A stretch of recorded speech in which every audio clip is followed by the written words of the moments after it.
Bonjour, nous sommes le mercredi 27 juillet 2022 et je vous propose la situation des cultures de cette semaine. La moisson se termine, elle sera finie en fin de semaine, donc on peut faire un premier point.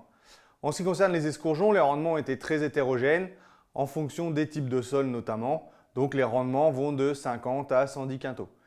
En termes de qualité, c'est plutôt bon avec des bons calibrages, des bons PS et un taux de protéines en dessous des 11,5 qui devrait permettre aux variétés brassicoles d'être valorisées en brasserie. En ce qui concerne les blés, les rendements sont également très hétérogènes puisque les rendements vont de 50 quintaux à 120 dans les meilleures parcelles. On observe cette année encore une fois les sols à faible réserve hydrique qui ont été pénalisés par le printemps sec et les bons limons avec des précédents riches comme le colza ou le pois présentent des bons rendements. Les derniers semis ont également été pénalisés par le printemps sec et sont pénalisés que ce soit en sable ou en limon. En termes de qualité, on a des PS qui sont vraiment très élevés, souvent au-dessus de 80. Au niveau des protéines, c'est très variable puisqu'on a des parcelles à plus de 11,5 et des parcelles parfois en dessous de 10. En ce qui concerne les colzas, les rendements sont très bons puisqu'on est sur la meilleure année depuis au moins 10 ans avec des rendements allant de 30 à plus de 60 quintaux, ce qui est exceptionnel. Donc là, les derniers colzas sont également en cours de récolte, mais on est vraiment sur une très bonne année.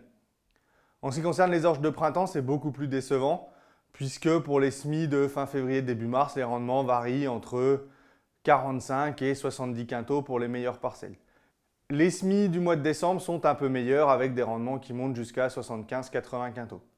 En ce qui concerne les taux de protéines, ils sont souvent au-dessus de la norme puisque les rendements sont plus faibles que les objectifs de rendement. En ce qui concerne les protéagineux, c'est également et encore une fois très décevant puisque pour les pois d'hiver, les rendements varient entre 30 et 50 quintaux et pour les pois de printemps, on est plutôt entre 25 et 40. Maintenant, on va revenir aux cultures. Donc en ce qui concerne les maïs, on est à la fin de la floraison femelle. Les maïs, surtout en terre légère, souffrent avec les conditions actuelles très sèches et chaudes. Au niveau du vol de pyrale, on est vraiment sur la fin puisque cette semaine, il y a très peu de captures dans les pièges. L'interculture est également le bon moment pour réaliser son analyse de sol.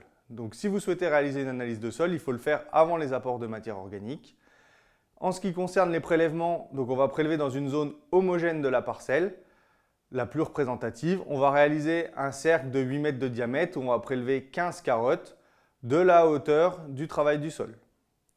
On va homogénéiser ce mélange et on va garder à peu près 500 grammes pour réaliser l'analyse. Il est important de bien remplir la fiche de renseignement le plus précisément possible pour avoir l'analyse la plus fiable possible et pour optimiser au mieux les apports pour corriger les teneurs du sol. Je vous souhaite une bonne semaine, à la semaine prochaine.